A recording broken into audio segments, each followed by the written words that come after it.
15. Reality, faith, and architecture. Chalcedon Position Paper, number 116, December 1989.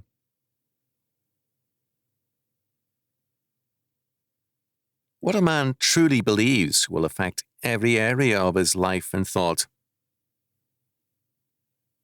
Whatever his outward profession of faith, his life will reveal what governs his heart. Outside of Christ, the motive in the lives of men is the will to be one's own God, to determine what constitutes good and evil, law and morality, and all things else. The more power a man has, the more openly his life will reveal his heart, his basic faith. Kings and rulers over the centuries have, like master criminals, been more free in expressing their motivating faith than most men, simply because their power gives them the freedom to be themselves. Over the centuries, architecture has been especially revelatory of men and cultures because architecture gives solid expression to a lifestyle. Not surprisingly, some have seen architecture as the central art and as the most important one in understanding an era's ideas and hopes.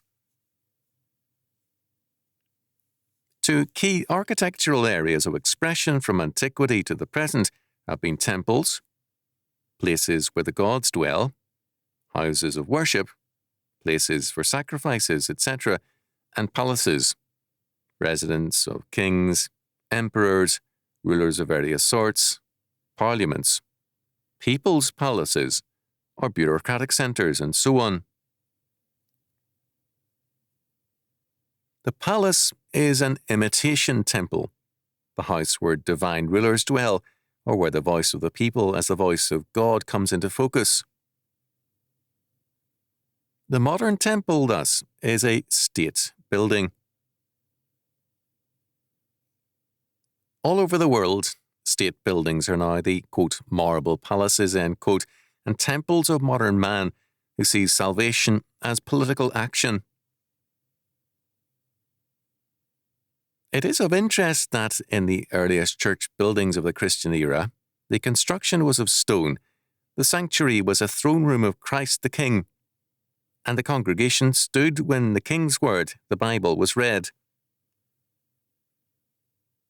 Christians saw the kingdom of God as the only true empire, and thus they challenged Rome's claim to sovereignty. As humanism began to develop in the late medieval era, the construction of churches and cathedrals began to be rivaled by the residences of kings, lords, bankers, the Medici, and other men of power. The doctrine of the divine right of kings had its architectural expression in magnificent palaces, most notably Versailles, which was built not for comfort, but as an expression of power and divine right.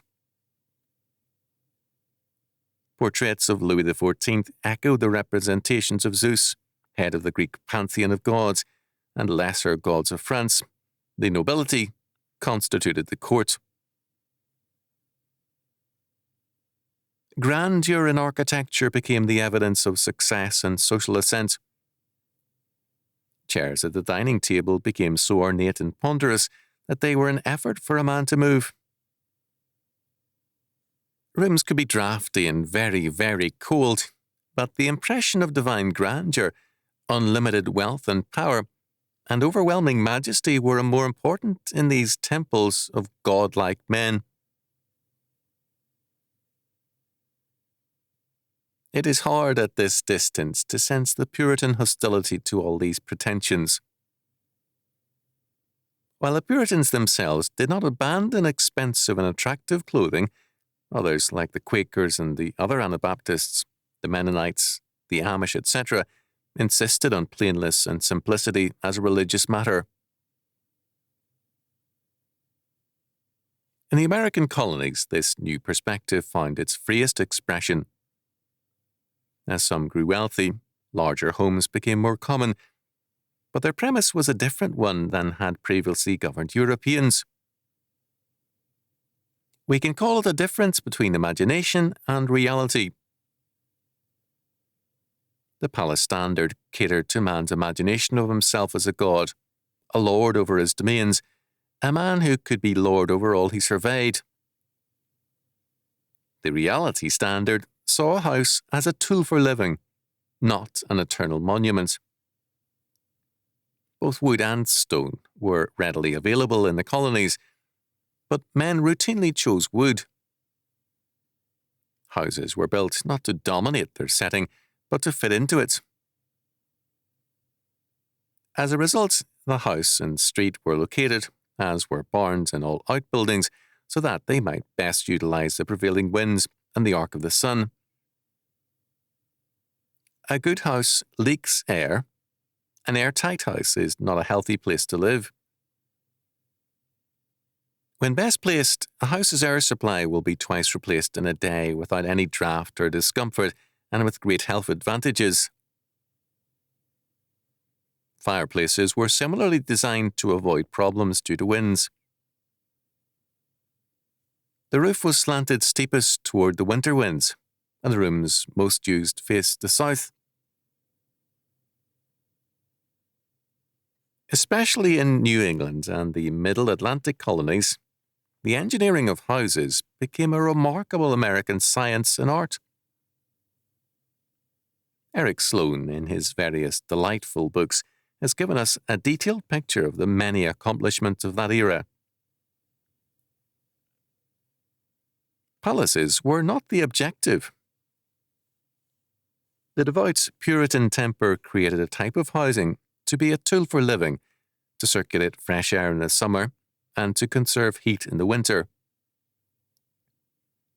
Because the family was seen as God's basic social unit, the house was also designed to be a home, not a palace. The English word home comes from an ancient Teutonic word which may mean to lie down. In the colonial world, it developed two very different meanings. Outside of the American colonies, home meant of generations, England, and going home meant returning to England.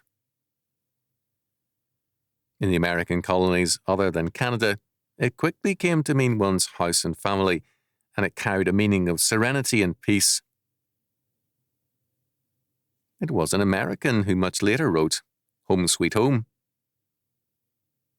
Now damned by modern Americans as sentimental, it tellingly contrasted the American home to palaces.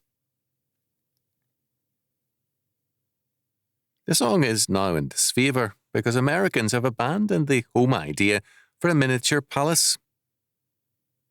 Furniture advertisement pictures, showroom windows, and interior decorators now set the standard.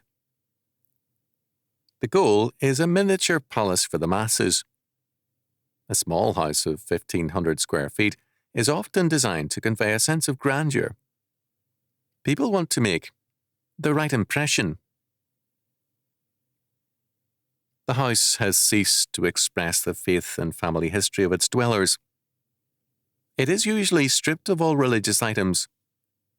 Family pictures, portraits of parents and grandparents, and family mementos are not there. The American house is only occasionally a home. It is an impersonal atmosphere. Some years ago, a prominent ex-prostitute, ex-madam, Polly Adler, wrote her memoirs entitled, "A House is Not a Home." Well, a brothel indeed can be in a house, but it is not a home. Similarly, a family can live in a house which is not a home when its centre is not the Christian faith, but a standard of living. Houses now have a poor sense of reality because their owners lack one. Because living is now associated with neither faith, family, nor work, the focus of the house is on pleasure. The family wants to live, that is, experience the maximum pleasures of living it can afford, and hence the house is built to cater to the pleasure principle. Eric Sloane said, "The early American home and farm were one in much more than a casual commentary on colonial life. It was the pioneer's creed and a basic American belief until a century ago." American Yesterday, page 39. Moreover, the average home of a century ago had twice as many rooms, most of which are now obsolete and forgotten, as are in the complete house of today.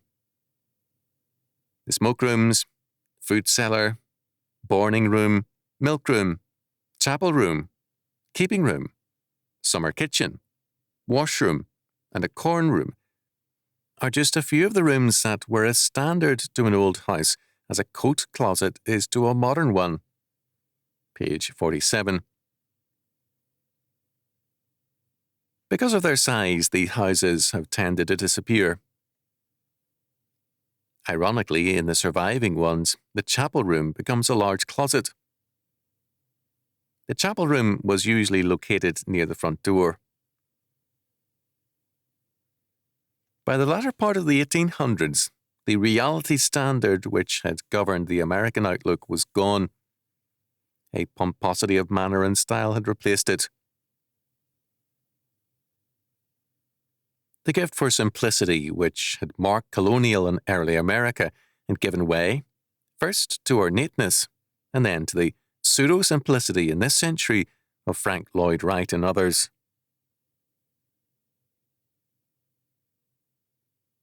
Architecture is a reflection of faith and life, and, given the instability and inconstancy of the modern mood, the architectural goal has too often been novelty and impression, making a statement.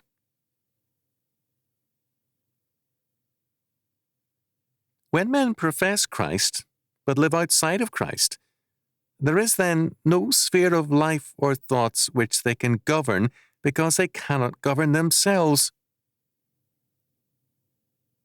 Living in terms of the pleasure principle, to use Freud's terms, means disregarding the reality principle.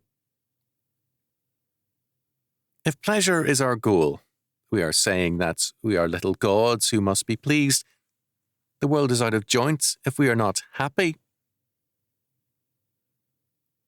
If we live in terms of Jesus Christ as Lord, then, whether we are rich or poor, happy or unhappy, fulfilled or unfulfilled is of no consequence. The question is, are we faithful to Him and serving Him?